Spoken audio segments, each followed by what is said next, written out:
Allah'ımın evindeyim. Allah'ıma şükürdarım. Muhammed'ime de dindarım. Ömer'ime de dindarım. Bütün Kürt Partisi'ne. Vali. Yengeyi getirdi bana gösterdi. Dedi Necip'i artık evlendirin sahada. Vali de dedi kıyamet geliyor bana.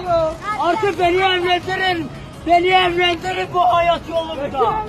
Artık evleneceğim bir kızla.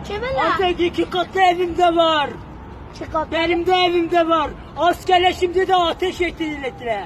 Askerler dedi artık Necip'i bıktı bu hayata. Askerler çıkmış.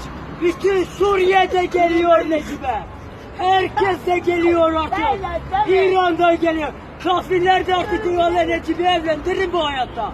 Necip daima şükürdar her dünyada. Bütün valime şükürdar. Vali!